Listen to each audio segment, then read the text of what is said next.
말씀입니다. 신약성경 188쪽에 기록되어 있습니다.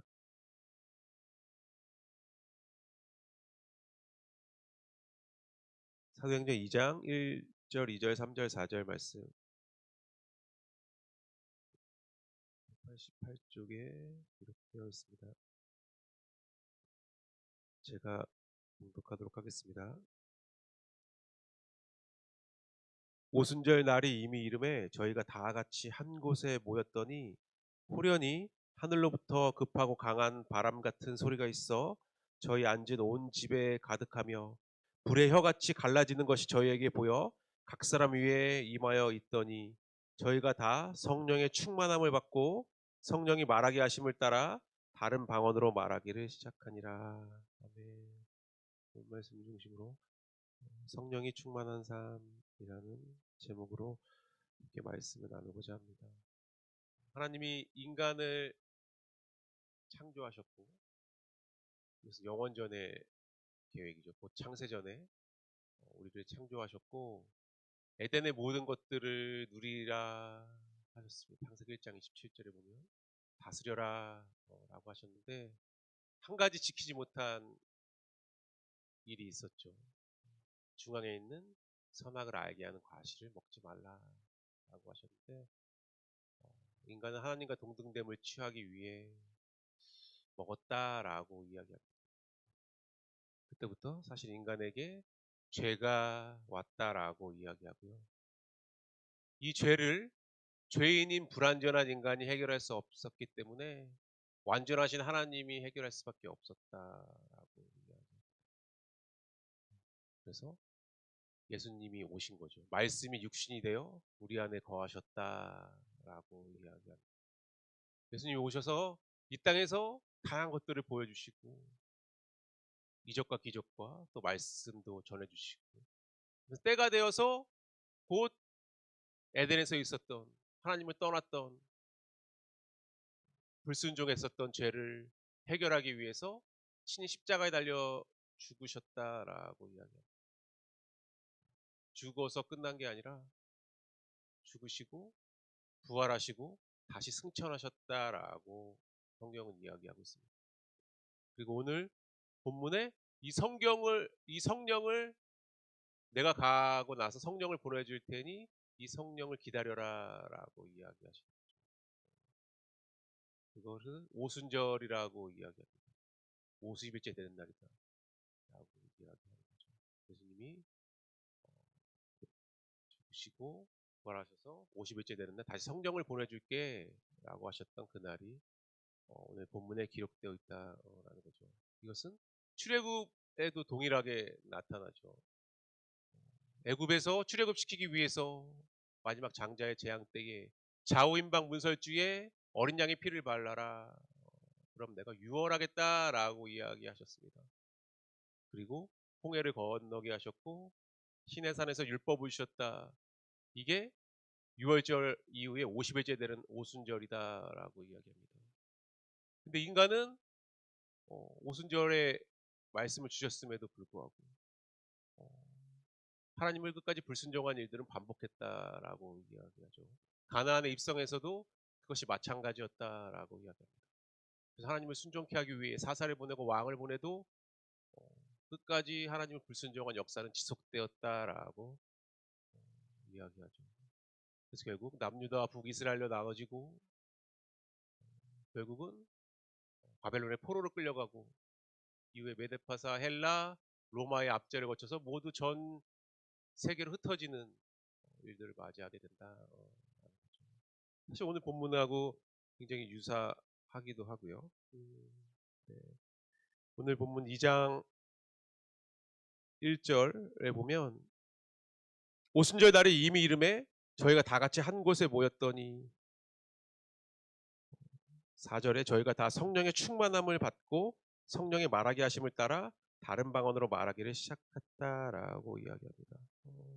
그날 오순절 그날이죠.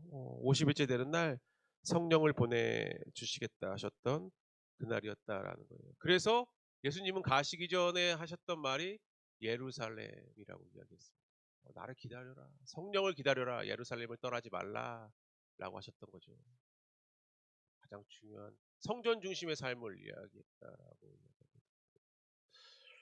그래서 이들이 성령을 받고 성령의 충만함을 받고 성령의 말하게 하심을 따라 각각 다른 방언으로 말하게 하시기 시작했다. 성령의 임재함이죠. 성령 충만한 삶을 살아갈 수 있었다라고 이야기합니다. 성령 충만했기 때문에 이후에 이 충만함을 가지고 증거하는 삶을 살았고 그 위에 많은 영혼들이 주님께 인도되는 역사를 이야기했다라는 거죠. 그리고 이 성령이 곧 우리가 동행하시는 성령 하나님이다. 우리가 함께 해주세요. 나와 늘 동행하셔서 내 삶 가운데 역사해 주세요. 우리가 늘 고백하는 이 하나님이 성령 하나님이 되시는 거죠. 그래서 본문 말씀을 중심으로 이런 성령 충만한 삶을 어떻게 살아가야 되는지 나누고자 합니다. 1절 다시 보면 오순절 날이 이미 이름에 저희가 다 같이 한 곳에 모였더니 라고 이야기하고 있습니다. 한 곳에 모였다 라고 이야기하는 거죠. 오늘 본문 4절에도 예루살렘을 떠나지 마라 라고 나를 기다려라. 한 곳에 모여서 기다려라 라고 이야기하고 있습니다. 이때 성령이 우리와 함께 할 거야 라고 이야기하는 거예요. 성령 충만한 삶을 살려면 한 곳에 모여야 됨을 우리에게 이야기하고 있습니다. 늘 하나님은 우리와 함께 있는 곳에 이야기하는 거죠. 이것은 교회를 이야기합니다. 교회 중심의 삶을 이야기하고 있다. 마태복음 18장 20절에 보면 두세 사람이 내 이름으로 모이는 곳에 나도 그들과 함께 있느니라 라고 이야기하죠. 개인이 혼자 이런 곳에 역사하는 것이 아니라 두세 사람이 모인 곳에 나도 그들과 함께 한다 라고 이야기하고 있습니다. 성령이 충만하려면 한 곳에 모여 있어야 된다 라는 거죠. 네. 사도행전 오늘 본문 쭉 내려가서 4장 24절에 보면 저희가 듣고 일심으로 하나님께 소리를 높여 가로되 대주제와 천지와 바다와 그 가운데 만유를 지신 이시오라고 이야기하고 있죠. 하나님을 부르되 일심으로 불렀다라고 이야기하고 있어요. 한 곳에 모여서 하나님께 기도하게 하신다라는 거죠. 그때 하나님이 역사할 거야라고 이야기합니다. 물론 혼자 독방에서 할 때도 역사하시겠지만 오늘 본문을 통해서 우리에게 말씀하시는 것은 한 곳에 함께 일심으로 할 때 성령이 역사할 거야라고 이야기합니다. 그래서 반드시 예루살렘을 떠나지 말아라고 하셨던 그때 내가 성령을 부어주게 하셨던 그 말씀 성전 중심의 삶을 이야기하고 있다라고 이야기합니다. 그래서 가장 빨리 응답됐을 때 합심하여 기도할 때다라고 이야기합니다. 한 마음으로 한 기도 제목을 안고 기도했을 때 하나님이 역사하신다. 하나님이 말씀하셨기 때문입니다. 많은 사람, 두 사람이 모인 곳에 나도 그들과 함께 있어서 역사할 거야 라고 얘기합니다. 성령 충만한 삶을 살려면 저 말씀에 잘 들려지지 않고요. 하나님이 함께 하심을 믿어지지 않고요. 좀 성령이 충만하지 못한 것 같아요 라고 했을 때 성전으로 와야 되는 거죠. 한 곳에 모였다라고 이야기합니다.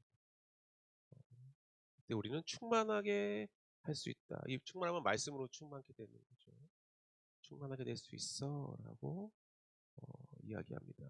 그리고 성령 충만하려면 복음으로 하나가 돼야 돼 라고 이야기해요. 2장 밑에 2장 42절에 보면 저희가 사도의 가르침을 받아 서로 교제하며 떡을 떼며 기도하기를 힘쓰니라 라고 되어 있습니다. 다른 것이 아니야. 모여서 물론 여러 가지 우리의 삶을 나누고 하지만 그 핵심은 복음으로라고 이야기하는 거죠. 복음으로 하나가 돼야 된다라고 이야기합니다. 사도의 가르침을 받아 서로 떡을 떼며 교제하기를 힘쓰니라. 사실 떡을 떼며 교제하기는 굉장히 앞설 수 있지만 여기서 말하는 건 사도의 가르침을 반드시 받아야 된다. 복음으로 교제하는 거야. 복음으로 떡을 떼는 거야 라고 이야기하는 거죠. 복음으로 사도의 가르침을 받아야 한다. 복음으로 먼저 받았을 때에 우리가 충만하게 될 수 있어 라고 이야기하는 거죠. 이것은 결국 내 생각을 내려놔야 됨을 이야기하는 거죠. 내 안에 복음으로 충만케 되었다라는 얘기는 내 견해와 생각을 내려놓고 하나님의 말씀을 나의 것으로 받아들일 때를 이야기하고 있습니다. 우리가 충만하려면 이야기하고 있죠. 사실 가장 어려운 것들이 또 우리가 시험 받는 가장 주요한 원인이 나의 자존심이잖아요. 나의 생각들. 내가 왜 나는 이렇게 돼야 돼?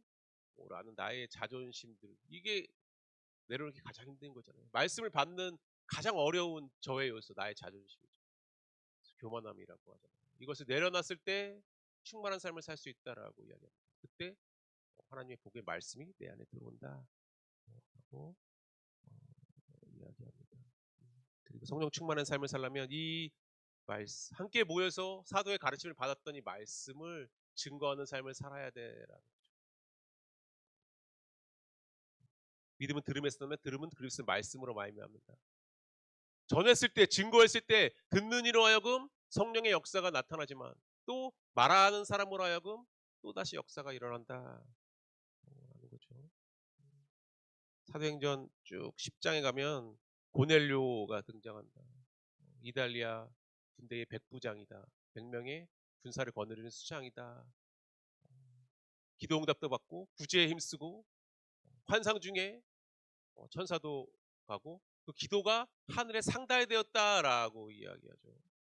천사가 와서 하는 말이 요바에 가서 시몬이라 하는 베드로를 청하라. 그가 네 집에 복음을 증거하는 말씀을 전해줄 거야 라고 이야기합니다. 그래서 베드로가 고넬료의 집에 와서 말씀을 증거할 때에 듣는 이로 하여금 모든 사람에게 성령이 역사했다라고 이야기합니다. 성령이 충만하려면 반드시 전해야 돼라고 이야기합니다. 말씀이 역사하려면 우리의 입술의 고백을 통해서 말씀이 증언돼야 돼라고 이야기합니다. 말씀 안에 있으니까요. 내가 아니라 역사하려면이라고 이야기하는 거죠. 그래서 반드시 증거되는 삶을 살아야 돼라고 이야기하는 거죠. 이게 가장 부담스럽지만 주님이 우리에게 부탁하신 유일한 분부잖아요. 이거 지킬 수 있니라고 이야기하는 거죠. 마가복음 16장 이하 15장 보면 또 가라사대 너희는 온천에 다니며 만인에게 복음을 전파하라 라고 이야기하는 거죠. 믿고 세례를 받는 사람은 구원을 얻을 것이요 믿지 않는 사람은 정죄를 받으리라. 믿는 자에게는 이런 표적이 따르리니 저희가 내 이름을 귀신을 쫓아내며 새 방언을 말하며 뱀을 잡으며 무슨 독을 마실지라도 해를 받지 않으며 병든 사람에게 손을 얹은즉 나으리라. 복음을 증거해라 우리에게 부탁하신 거죠. 사실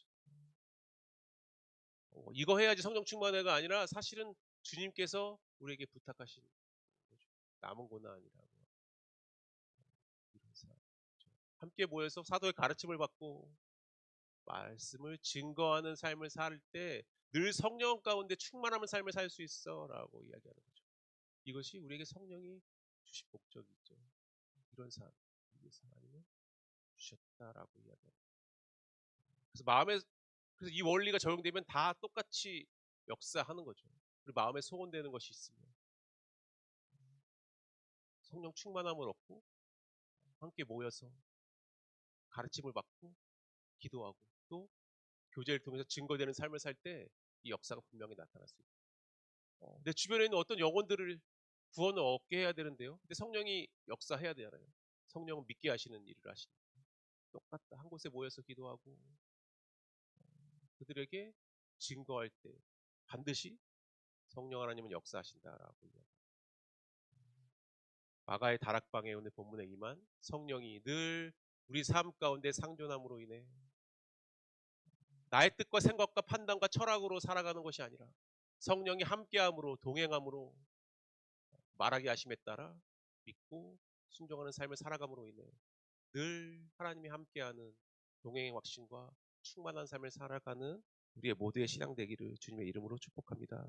기도하시겠습니다. 하나님 감사합니다. 연약하고 부족한 우리를 오직 구원의 능력으로 건져주셨고 일평생 살아감에 성령을 보내주셔서 우리가 동행케 하시고 날마다 성령 충만한 삶을 살게 하심으로 인해 하나님을 아바 아버지로 부르는 귀한 삶 살아가며 늘 평안함에 거하는 인생 되게 하시며 참으로 감사를 드립니다. 하나님의 말씀에 순종하여 복음으로 하나가 되고 성전에 모여 하나님의 말씀을 교제하고 증거할 때에 늘 우리 가운데 성령이 충만함을 경험케 하여 주시옵고 이런 충만함으로 인해 하나님의 나라가 확장되는 데 귀 쓰임 받을 수 있는 우리의 믿음과 삶 되어질 수 있도록 하나님 우리 위에 함께 하여 주시옵소서. 감사드리며 예수님의 이름으로 기도했습니다. 아멘. 계속해서 교회와 담임 목사님을 위해 기도하고 각자의 기도 제목을 안고 기도하는 시간 갖도록 하겠습니다.